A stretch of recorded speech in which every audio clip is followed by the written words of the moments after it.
Okay, thank you everybody for coming to our seminar today. So I am pleased to introduce our speaker, Peggy Pritchard. And Peggy, some of you may know Peggy. She joined the University of Guelph in 2007, and she is currently the Learning and Curriculum Support Librarian for the University of Guelph. And she focuses primarily on she's the instructor librarian for all undergraduate science programs except OAC. So that, I know, it's unfortunate, including CPEDS and CVS. Prior to joining Guelph in 2007, she was at the University of Queens in the Faculty of Health Sciences. And it's there where her interactions with graduate students, right, primarily female graduate students, inspired the idea for the book. And the book is entitled Success Strategies for Women in STEM, which stands for Science, Technology, Engineering, and Mathematics. So she is both a co-author and editor of this book, and it is now in its second iteration, is that right? Mm-hmm, and yes. Peggy's going to talk to us about science and technology and social media. Thank you. Wonderful. Thank you very much. And it's a real pleasure to speak with you today, both in person and virtually. I think it's a wonderful example of how we can connect across many platforms. And I'm really looking forward to chatting with you today about social media, particularly as it relates to advancing our careers and advancing science. Now, I really would like to start by acknowledging the incredible contributors to the Mentoring Manual for Women in Science, which was inspired first by graduate students at Queen's, and more recently, my graduate students here and the conversations I've had with early career scientists across the globe in the 10 years that the first edition of the book has been out. Unfortunately, there is still a need for support for women in STEM careers, and Elsevier was very interested in a second edition. So it's this updated edition that includes new chapters, including a chapter on social media. And the two authors of that chapter are Emily Darling, who is the David H. Smith Conservation Research Fellow, Biology Department at University of North Carolina in Chapel Hill. And the second author across the globe is Jody Rummer, who is the Australian Research Council Super Science Fellow at the Center for Excellence, and it's an amazing, yes. She's at the Center for Excellence for Coral Reef Studies, James Cook University, and it's their content that I'm presenting today, and her slides, much of the content and how she's presented it in terms of images and such, I credit to her. So I would like to make that announcement right away, an acknowledgement. Jody and Emily are very interested in open access, in providing information, sharing information freely, with the understanding that intellectual property is attributed properly. And that's certainly an aspect of open access that many of you will probably be talking about now and in the future, because it's really moving quite along. I won't address open access today, except to say that it's going to appear on one of the slides in a few moments. So thank you, Emily and Jody in particular. So what is social media? Yes, exactly. In fact, I heard of Facebook. Essentially, I would like a little bit of feedback from you, so only because I would like to get some sense of your involvement right now. So when we say social media, what do you think of as social media? Twitter, yes, okay. YouTube? Blogging? Instagram? Snapchat? Wonderful. So we're talking already about online tools and ways in which we engage with each other through the internet. Yes, and certainly there are many more, but definitely, just sort of generally speaking, not a strict academic definition, social media are web-based resources and platforms that you mentioned that expedite conversations and allow people to generate content, share content, interact content globally. And this can be a real strength for science, a real boon for science, versus the traditional media, which tended to be one-way delivery, except in conferences where there was a sage on the stage and a little bit of interaction. Social media really opens things up, and especially with science being funded by government agencies, it's very important that that knowledge be shared broadly rather than locked down behind publishers' paywalls, even though the book I'm publishing is with Elsevier. They're working on ways in which to open it up. But certainly very important. So this is what I'm thinking of in terms of social media. So here's an opportunity for me to get some feedback from you. What is your level of online activity? I have a couple of questions for you. Are your research publications, your presentations, your seminars, etc., open access? So hands up if some or most of your scholarly activity is open access. Okay. Yes, we've got some people. I just have a clarification. Yes, please. So do you mean, is that us making it available? Or for example, when we publish, eventually, I forget what the timeline is, the journal makes it openly available. So are you specifically asking us if we're making it available? Or are you asking, is our stuff eventually made available? Excellent question, thank you. Identify this gentleman right here as having a very good understanding of what open access is. Yes, yeah. So, already, because there's a lot of experience and knowledge in the room already.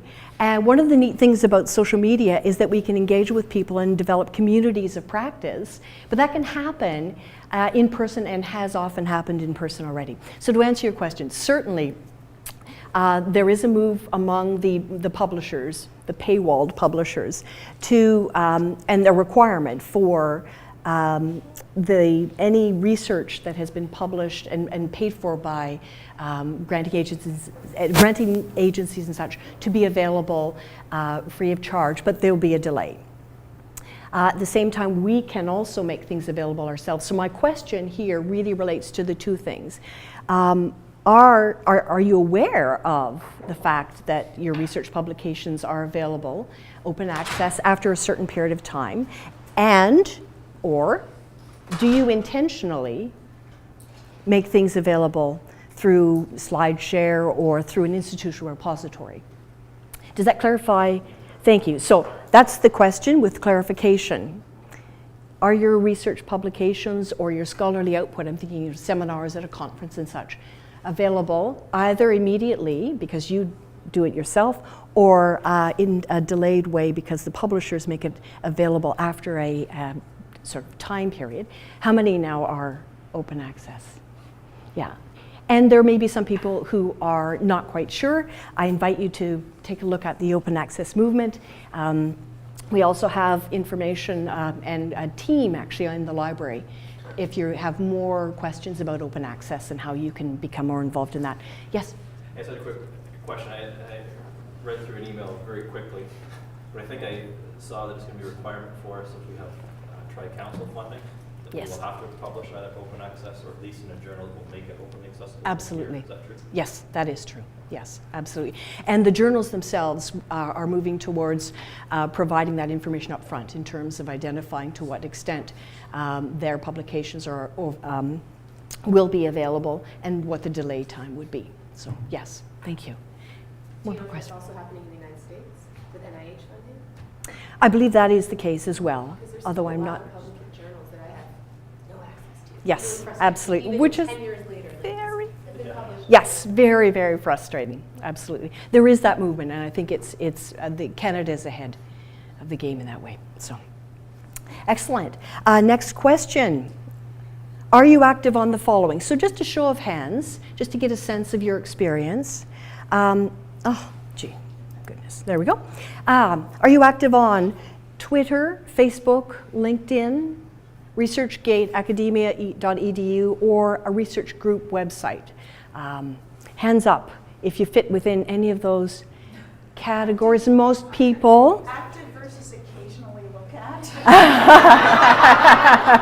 No, I mean active. Okay. Okay, and guess what? There are many more. Google Scholar profile, personal web page, yes, personal blog, online comments at other blogs and sites, SlideShare, YouTube, creating your own YouTube videos. Ah, yes, you are. Excellent. How many people are aware of the institutional repository here at the University of Guelph? Couple of people. University of Guelph Library hosts what we call an institutional repository. This is a space for all undergraduate students, graduate students, faculty members, staff in the University of Guelph community to share their scholarly output. So each department can have their own space, each individual can have their own space. And all theses that are published must be submitted to the institutional repository. So that's another way in which scholarly information can be shared and through that disseminated. Excellent. So thank you. It looks like everyone is involved in some way, some to a greater or lesser extent. Now, have any of you used these platforms, those of you who are active, have you used them to promote your research or talk about your research? So to connect with people or promote your research. Equine Guelph did a really good series on YouTube on equine researchers. It's excellent. Brilliant. But it's not personal. Yes, but you're, yeah, it's fantastic, absolutely. So that you can see already that there are more people, because this is not, I'm getting more feedback here than I have in other sessions. So I'm seeing a greater movement towards this. Thank you. Now, in the past, as you know, people learned about what we were, who we were, and what we were doing, especially in the scholarly context, through, I love this, the telephone. Now we use Skype. Tumblr is more a personal kind of platform, address book instead of Facebook, Twitter, etc. So I really found this very amusing, particularly, I actually am an outdoor person and I really like being outdoors, and I know some people, when they are interested in the weather locally, they'll go to their iPad and say, oh, it looks like -2. Instead of looking out the window, I'll just go to the door and say, oh, this is wonderful. So that was then, but again, just the point is, we're moving towards a much more online interactive world. And these again are some of the platforms that people are engaging in, and you have too. So if we're already online, what is important about having a positive presence? Because many people are using Facebook for personal use, and we've seen lots in the media about young people in particular who are posting images that can be problematic for themselves in terms of, or others are posting images about them through other things other than Facebook that are problematic and can be problematic. One of the challenges, of course, with the internet is that it has a long memory. It's difficult to erase a lot of the digital footprint.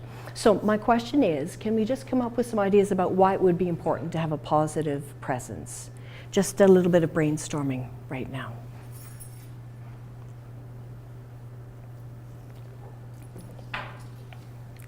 Yes? I think if you're a young person, employers could probably, I think the term is creep. Yes. Whoa! Do. Absolutely, yes. Oh, definitely. Employers are. Need to be well aware of the fact that this is broad. Yes, yeah. So potential place for employers to find out about us. Yes. I was going to say it's very widely distributed. And Like the information that goes online goes far. yes, absolutely. So far reach. So the positive presence would mean then that you would like to represent yourself in a positive light, and what information you may share you'd like to make sure is accurate and such, especially in the professional context. Any other ideas? Well, because people go to Google immediately and they get it within seconds. If they type an email. Instead. Absolutely, they can Google you. Absolutely. Any other thoughts? Yes, please. People who provide professional services to the public, more and more the public look them up on the internet somehow before they decide whether Yes, yes, absolutely. Any other thoughts? Oh, yes, thank you. Carrying on the same sort of ideas, you sort of become a representative of whatever field you're in. Because people will also see what you do. Yes. What you are. So you become a representative of your particular discipline or profession and organization or institution by extension. Excellent. Yes. Yes. Online bullying, if you don't have a positive presence, people from all over the world literally jump on you and Absolutely. And in some ways discredit you, or could potentially discredit you. And I think this is particularly important because in a society where policymakers are often influenced by public opinion, we really would like to make sure that in science policy in particular, people have a positive impression and positive and respect for scientists who are contributing to the conversation. And I think certainly all scientists who are interested in engaging in those kinds of conversations need to be aware of that, to make sure that the information they present in any arguments that they might engage in through blogs and Facebook, Twitter, etc., do bring in the evidence and continually bring in the evidence. And that's one part that's very important to me, this notion of knowledge translation and science literacy, and the importance of scientists to understand their role in helping the non-specialist public to understand science. A couple of things here. Yes, definitely he nailed it on the head. We will be Googled by potential employers, and this is at the undergraduate, graduate level and beyond. Altmetrics are becoming more important. How many people have heard the word altmetrics and know what altmetrics are? Yes, that gentleman in the back. What are altmetrics? Pardon? No, sorry, he's okay. Altmetrics, alternative metrics. We've heard of impact factor. So in the academic world, we understand impact factor. We understand the importance of publishing in high impact journals. Altmetrics are really becoming a very important complement to understanding our impact. So on the right here we see this published in Nature. So Nature is actually acknowledging the fact that there are the traditional metrics. So this article recently published in Nature scored 95 in the Web of Science citation metric as well. This is cross-reference and Scopus, but it also included the online attention that this particular article has received. And it's not saying so much, it's not valuing what that attention really means in terms of impact, but recognizing that this particular article is getting a lot of attention online. And therefore, this particular article may have considerable influence. So it rated 99 in terms of the altmetric score devised by Nature. And some of the things that are included are number of tweets, tweeted by 58, on 4 Facebook pages, mentioned in 2 Google Plus posts, picked up by 2 news outlets, etc. So it's important for us to understand that our scholarly output is having an impact, is not only in the sort of traditional ways that we think of impact, but is also being viewed, the information is being shared, talked about through social media. So it's very important that we have a positive online presence, because there may be a trend towards altmetric data being applied to our proof of impact or evidence of impact for promotion and tenure. Jan, I saw your head shaking. Pardon? This is so scary. You can generate numbers, are they needed? Exactly. What do they say? There's lies, damn lies, and then statistics. But certainly this is a fact. I'm not saying good or bad, but we need to be aware of this increasing trend towards examining the online attention of our output, not just in terms of our publications, but blogs and such. It's important to have a positive impact because it can contribute to the dissemination of information, which I mentioned before, potential collaboration, and even crowdsourced funding. So I mentioned the two authors of the chapter on social media. Emily has received some crowdsourced funding for her research, and because of her involvement in social media. The other interesting thing about Emily, who is a fish specialist, is that she's doing research in Africa, and she doesn't have the funding to go to Africa all the time to collect data. She's made some very, very strong positive relationships with some of the fishermen in some of the small communities, coastal communities, and fortunately they do have access to the internet. So they are collecting data for her. And what they do is bring their catch in, then line up the fish on the beach. They take a pack of cigarettes, put it down, take a photograph, and send her the photograph. So there are very interesting ways in which the internet is being used for science, sort of citizen science, which is very interesting and exciting.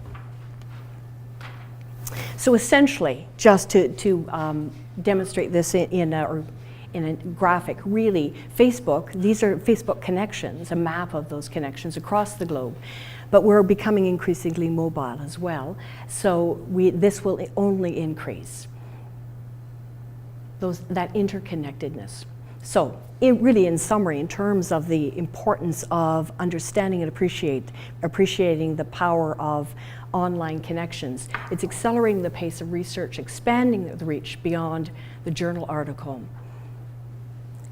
So cutting-edge research in your field to track it, job, grant, award, news opportunities, building, maintaining networks of collaborations, boost your visibility as a leader in your field, much more effectively than traditional ways through conference presentations and such. Locate new career opportunities, increase impact of your research, and develop communication skills for those of us who still need to learn how to write quickly or tweet shortly. So the stats, very, very quickly, as I said. So I've made some claims, but here are some stats. 2014, 2.5 billion internet users, that represents about a third of the world's population. 1.8 billion people linked to social media. Twitter, 230 billion accounts. Every day, 500 million tweets sent. That's about 5,700 tweets per second. Facebook, 1 billion accounts daily, 665 million people check Facebook. I'm not saying whether this is good or bad and whether they really should be in the lab working more, but these are some of the realities, and particularly for early career scientists, this is the environment in which they're working and growing up. LinkedIn, 259 million accounts, 2 new people sign up every second. This is our reality. Oops, sorry. So, how can we strategically use social media to advance our careers and advance science? Because it can be very overwhelming, and I certainly find it overwhelming. All the possibilities, platforms. Where do you begin? 3 steps. Develop a digital brand, if you will. Choose your preferred platforms and stop doing this. And go for it. So I'll just take each in turn. What do I mean by brand? That's a very sort of corporate word, but essentially it's a professional online identity. And it's something that you need to plan, you need to reflect upon, because it is you who will be engaging in conversations, you'll be sharing information, you will be making some decisions for yourself about how and to what extent you will be involved actively in social media. And it draws on core values, knowledge, and skills. And these will inform the decisions you make about the platform and the extent to which you will be involved, what you will contribute in terms of posts or tweets, whether you decide you'd like to develop your own blog, your own website, etc. So really, what questions can we come up with right now that you can ask yourself, first as a researcher, because I'm thinking in terms of the scholarly context, and then what questions can you ask about yourself in general and as a person that will inform how you use social media to communicate about your work? As you think about that, I'd like to show you one example. Now this is Emily Darling's homepage, and this is actually her own website that she has created. And you see she has images of the some of the people with whom she has worked. She works in marine conservation, so she actually has a personal statement there. And she has 3 aspects about her research and news. This is one way in which she has chosen to present herself through her own website. And as you look at this, you think, whoa, this is a little bit overwhelming. How could I possibly do that, create that? To me, when I see it, it's very colorful, and I just even trying to make some design decisions can be challenging. But certainly Emily has been using a web page template, so there are lots of tools that are available to you if this is something you choose to do. So essentially, I'd like to pause right now and invite you to reflect on 3 questions that will help you to make some decisions for yourself about what your online presence might be. These questions, the answers to these questions will in fact inform your decisions. Why do you do your research? To whom is your work important? And what is your goal in using social media? Those 3 simple questions can help you to move forward in terms of the following step, which is choosing a platform. So I'll take a few minutes right now for those of you who are interested in pausing and jotting down some ideas.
Now, there are some people who would be comfortable just sharing some of their answers about any of the 3 questions.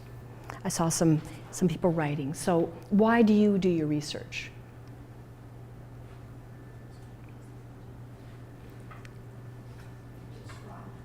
It's fun. Excellent, yes. Okay. Yes? I guess I'd say to treat, cure, prevent viral diseases. Okay, to treat, cure, prevent viral diseases. So that's something, the enjoyment aspect and the treating, curing, preventing viral diseases, for example, could inform how you might present some of the information, some of the words you choose, some of the key terms in any kind of short profile. Any other thoughts, any suggestions for this? Yes? I was going to say to impact public health policy and public health prevention. Wonderful. Impact public health policy and public health prevention. So I could imagine with those words somewhere in your online presence, whether it's a LinkedIn account or whether it's a Facebook page, a professional Facebook page, or your own website, anyone looking for information about that who Google you would find would probably use some of those words. And it's very helpful, here's the librarian on me, on a hat putting on right now. It's very helpful to, as you think about the terms that you use in your online presence and your sort of identity, your online identity, be aware of the natural language that people use when they are searching Google. So thank you. To whom is your work important? Besides the scholars who are going to, sorry. We've got somebody in the peanut gallery back there who's making me laugh. To whom is your, he's my husband, by the way, so. To whom is your work important? Yes. So obviously then, to your colleagues. Yes. Sorry, what did I? Oh, okay. Itching, whoop, yes. Yes. To potential grad students. Fabulous potential grad students. So faculty members who are researchers who are interested in attracting excellent talent would like to be able to convey that aspect of their research in order to attract new talent. Yes? To the general public as well, to bridge the gap between their knowledge and our. Absolutely, yes. And you can tell that this is one of sort of a key value of mind, the general public, so that we can be involved in knowledge translation, what the Catalyst department here at the university would call knowledge translation. But I think it's important for us to be involved in those conversations. Yeah. What about your goal in using social media, for those of you who wanted to jot some ideas down? So. Crowdfunding, yes, absolutely. That would be fantastic. Yes, I think I saw. I actually have, I just want to follow up that point before. Please. My point. Do you know how the university, this might be out of your area, do you know how the university views money generated through crowdfunding? Would they view that as under what category would that fall in there? Are they going to take 20%? Exactly. Do we get it all? Excellent, excellent question. The question was, for those who may not have heard it, how does the University of Guelph treat crowdfunding? Is it the same as grants from the granting agencies? Unfortunately, I don't know the answer to that. Are you? Pardon me? They do want. They would want an OR5 filled out. Fill out an OR5 and we'll take a lot of the money.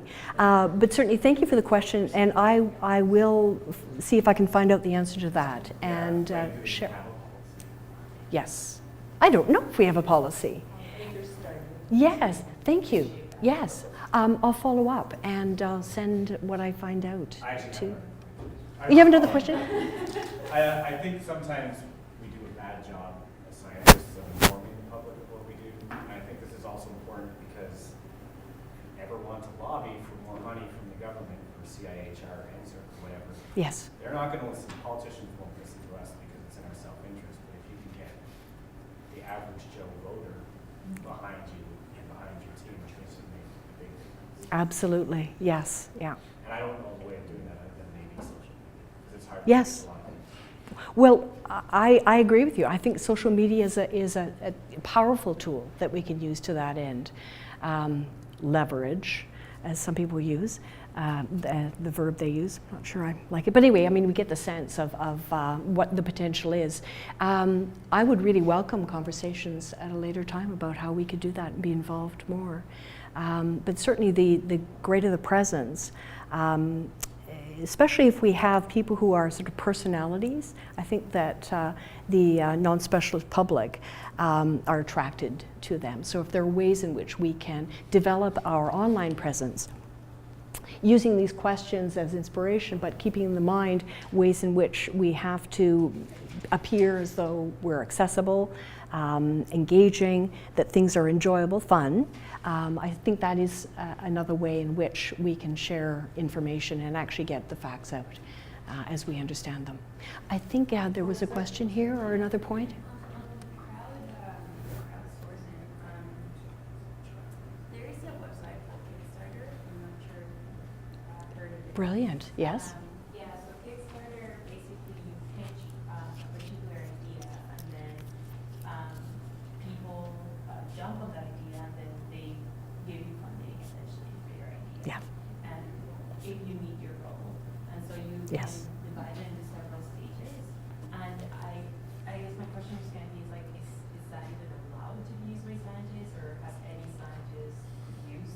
Kickstarter is fairly new. It's a fairly Mhm. new website. It's a fairly young unit. Yes. Does anyone know the answer to that question? Yes, please. The Georgia Aquarium uses it to fund its research program, so it's high value, sexy, whale shark sort of stuff, so. Yes. They actually quite a bit of fun. There's a lot of people who use it already. Fantastic. Yes. It needs to be, well, success needs to be sexy topics. So, some topics do very well, some topics won't do well at all. Just the one issue there is there's no peer review, and I'm not saying that. But you Yes. could be like, I'm going to cure cancer in a week and fund my research. You know, I just, Absolutely. there's no peer review. But Yes. But if people getting are, money doesn't often have peer review. Getting money, I don't think, can be derived from anywhere. It's the science is a lot of peer review, likely. So, Yes. I think, So let's make sure we well, we get the money. need to consider the opportunities better than we have. Yeah, absolutely. Thank you. I've just made a note here.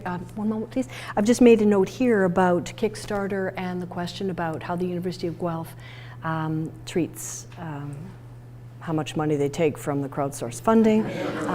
And I'll share the information. Sarah, shall I share it with you? Thank you. Yes. Yeah. Thank you. There was a question? Yeah, I think a lot of scientists, one of their goals with social media is furthering their own research, but beyond the communication piece, in the actual execution of their research. So asking questions about methods to their peers, Yes. using things like Yep. ResearchGate to get forum feedback. Things like that. Absolutely. Fantastic. Yes. So it isn't just knowledge translation, but it's collaboration. And I can imagine even, sharing information more quickly and more nimbly. Yeah. And developing communities of practice through online fora such as Twitter.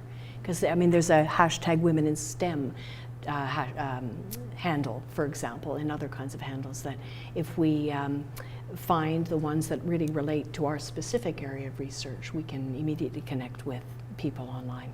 It's excellent. Thank you. A couple of other things. So, this is brilliant. I just get a sense that there might be a real interest in having maybe a monthly conversation or a bi-monthly or some kind of brown bag lunch where we can continue these conversations about it. But I'll get those information to you.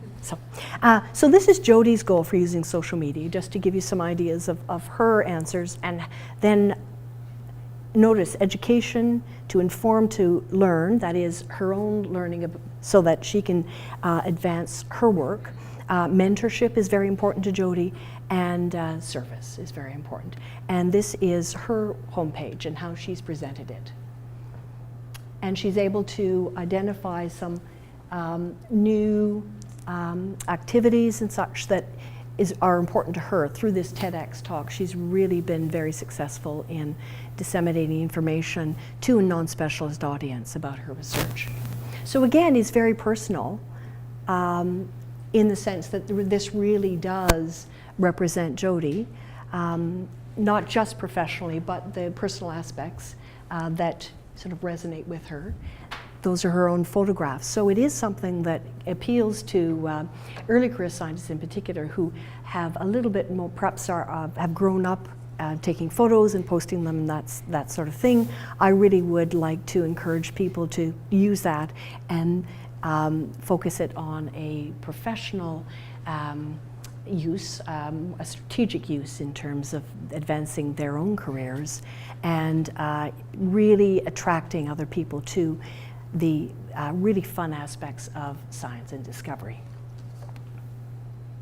So this is how Jodie brought it together in terms of her Facebook page. So here are some of the keywords, and in terms of discoverability through the internet, it's very important that those words or tags are common language that others would probably, non-specialists would probably use when searching.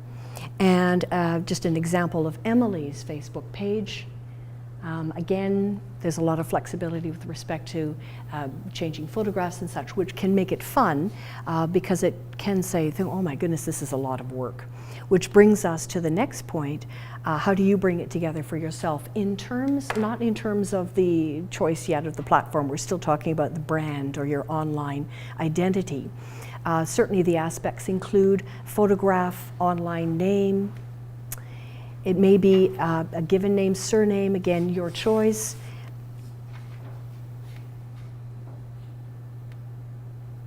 So here are some examples here. Key information, keywords I mentioned already, don't need to repeat that, and other links. I could make these slides available too for people if they're interested. Yeah. This isn't comprehensive, by the way, but just to get you thinking in terms of the kinds of elements that you'll bring together in your online identity. Next step. So the first step was really to spend some time thinking about the purpose, the reason why you're interested in social media, some of the aspects of your research, who you are hoping to communicate to and with, and that really informs the next stage, which is choosing your platform. Some elements to consider when saying, okay, what are the implications of becoming involved in, say, Twitter, setting up a Facebook account, LinkedIn, ResearchGate, etc. We do have to be very practical. We have limited time. Certainly if we're intending to reach a particular audience, that may influence our choice of platform, content that we may wish to include. There are some platforms that are more amenable than others to video content, for example. Do we want a strictly personal presence through Facebook, for example, and a professional one through our own website, through LinkedIn, ResearchGate, or other platforms? Do we want to merge it a little bit? Some people prefer to keep personal and professional quite separate. Jody, for example, does not. She has both a Facebook account and a Twitter account, and she is the same person on both, although with Facebook she does allow herself a few more fun poses, standing on her head, you saw, I think, in a yoga pose. Another point here is that platforms can be relatively static versus dynamic. So I'll give you some examples here. ResearchGate, Weebly, Google, LinkedIn, academia.edu, and WordPress tend to present a fairly static presence, and so there isn't quite as much interactivity, although we're seeing already in LinkedIn a lot more interactivity, sort of Facebook type interactivity than we have when it first was mounted. More dynamic platforms include Twitter and Facebook, as well as YouTube, Instagram, Blogger, Reddit, and there are many more. But in terms of the data relating to activity, numbers of people involved, and growing in terms of not only activity but people engaged in the various platforms, there are top three. The big three are LinkedIn, Twitter, and Facebook. So if you're interested in trying to make some decisions without having to research every single one of these platforms, you may wish to consider one or more of these three platforms. So a couple of ideas, a little bit of information rather about the three platforms. Twitter gives you an opportunity to communicate small messages. The networks are very, very powerful. Fastest growing platform in social media. 1 in 40 scholars in 2012. Short messages, as you know, and short lifespan in terms of the following the messages. Personalized news feeds are possible. Global Faculty Lounge is available through Twitter, which is also really neat. Another thing, Facebook. I don't know that there is anyone here who isn't familiar with Facebook, and it has initially been a personal space for people, very visual and interactive. It is the largest by far in terms of number of people, but we're seeing a decline in use, and Twitter seems to be really growing. Groups and organizations have pages as well as individuals, as we know, and certainly research labs and journals themselves have Facebook pages, as well as public, rather private groups. It's very intuitive, so in some ways an easy place to begin if you're interested in this platform for your own social media account and to sort of get your feet wet. And it's multi-directional in the sense that it's quite interactive. So it's one of these dynamic social media platforms where we have things like posts can be liked or commented on, friends and such. So it's a very interesting language. We need a whole lexicon, I think, for Facebook and LinkedIn and Twitter and etc. rather. So these are some of the positive aspects of Facebook. Some of the less than positive aspects. Friends can be friends. What does that mean? Can be superficial. It may feel less professional, and may be more difficult to really present yourself as the scholar and authority that you are. Privacy and security problems. One of the things I don't like about some of these online platforms is that the default setting is open, open, open. So you have to spend quite a bit of time deciding, okay, what are the implications of this kind of openness? It's very frustrating for me to make a change, just be thinking, oh, I want to change that to this, and it's broadcast to everybody. I'm not interested in you knowing that I uploaded something or changed. So again, we need to be aware of those kinds of security aspects and privacy. Better for personal use, certainly. And too much information could be a liability. LinkedIn, this is the professional network, and it isn't just for academe. So ResearchGate is more a platform for people within academe, but LinkedIn is beyond that, even though many academics have LinkedIn accounts. This is something that's a little bit more static. Largest professional network site. And as you can see, I don't know, I assume that most people have experience either with their own LinkedIn account or have viewed other people's LinkedIn accounts. There's a lot of professional information that you can add to it, resume, CV, etc. Collaborations and discussion groups are available, and there is lots of visibility. And certainly when I walked through the University Centre just a couple of weeks ago during the recruitment fair, every one of the recruiters said that they use LinkedIn in their recruitment. All of them searched LinkedIn. They all searched Facebook as well when they were sort of researching some of the applicants.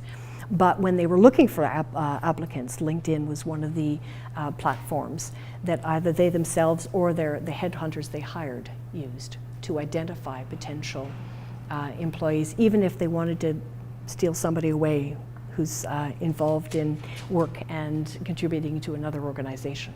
So an important platform as well. So really, we need to develop a brand, our understanding of why we really want to use social media, what kinds of information we want to convey, and our intended audience. We need to make some choices about the platform and then begin. So here are some ideas. Again, just in terms of, we can't decide, each of us needs to decide this for ourselves. We need to choose the content to post. So what are we going to post? And when and how frequently. Do post something. Even beginning very, very briefly can make you get your feet wet a little bit. Sometimes, for example, in Twitter, people have set up an account and then follow certain conversations. For example, Women in STEM is a conversation I like to follow without actually posting anything immediately. So one can, with something like Twitter, lurk a little bit, but don't lurk too long. Try and post something. Right, okay, sorry. And then post your own content. So once you develop more confidence about the environment that you've chosen within the platform, then begin to post some content. You can add a link or photo, in Twitter you can retweet, etc.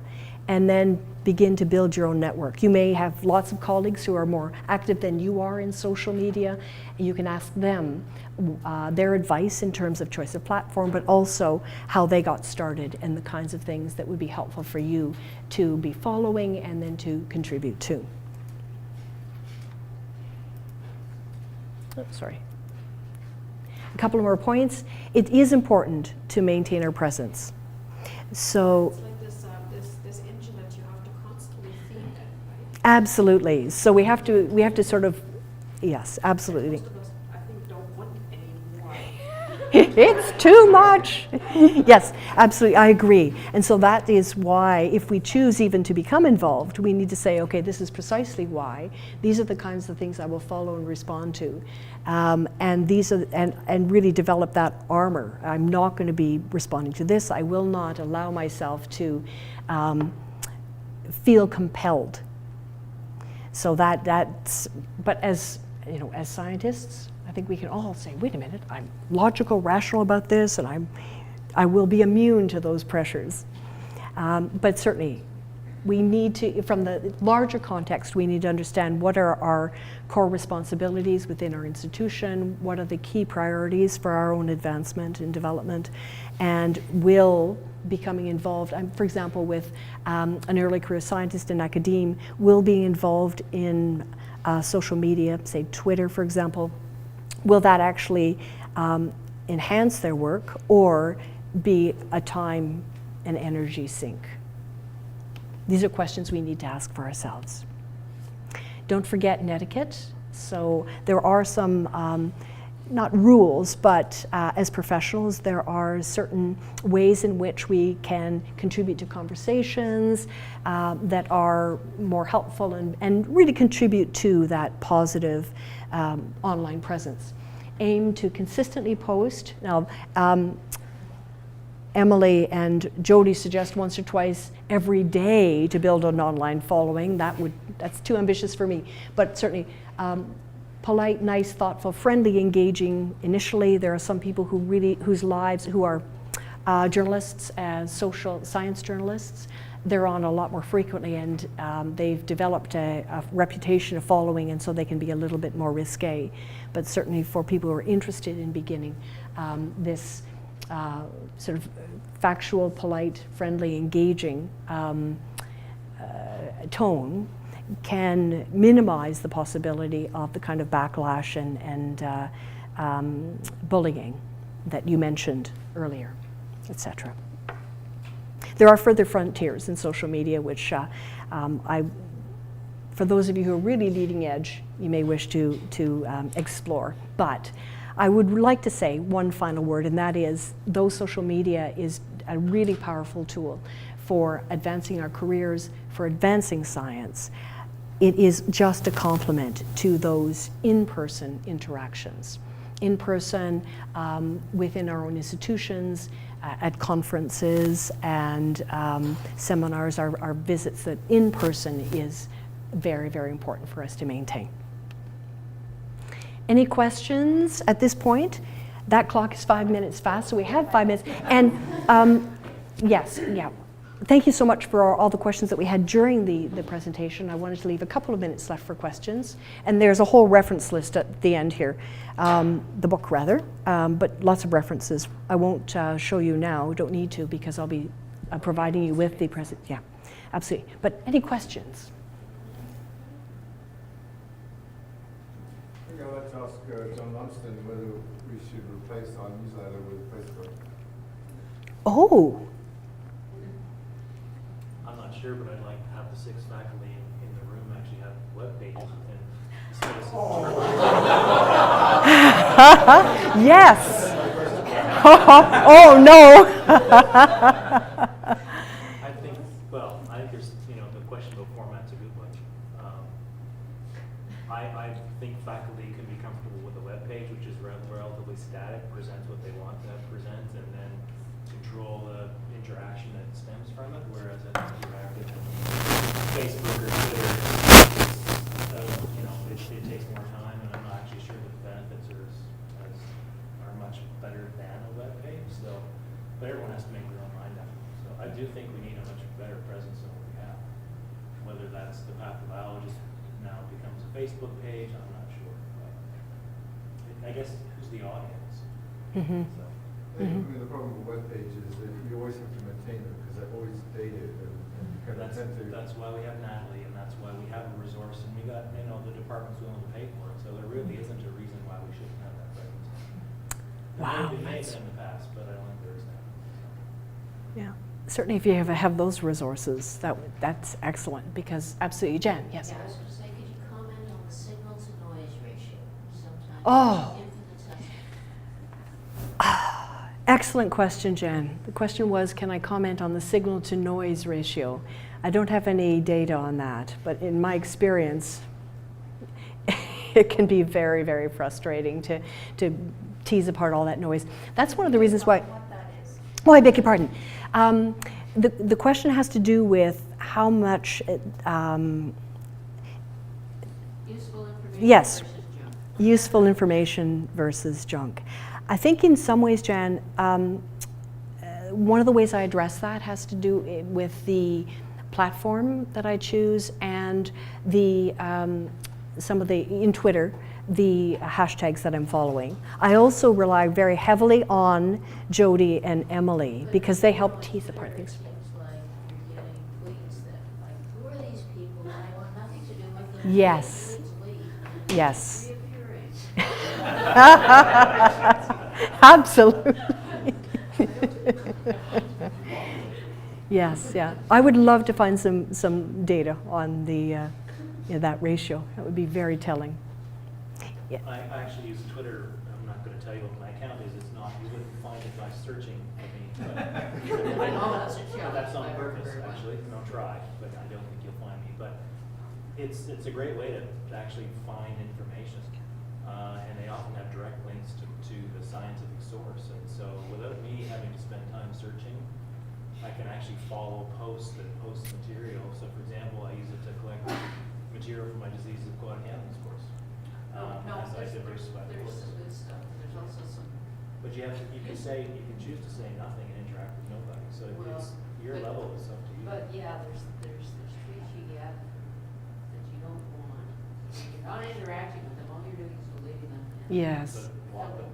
There's lots of tools to limit interaction. So I guess. Yeah. Yes. Yeah. And there are. So maybe that's the answer to my question, because there's lots of things in mail that you can. Yes. The different mail is not great, but there's lots of. Filters and such. Yes. So I Yeah. always filter all the stuff. Yes. but Yeah. Even still, like. Yeah. And certainly there are some productivity tools for social media, which I sort of that may be workshop number 2 or something like that. But yes. I'm just looking at the time.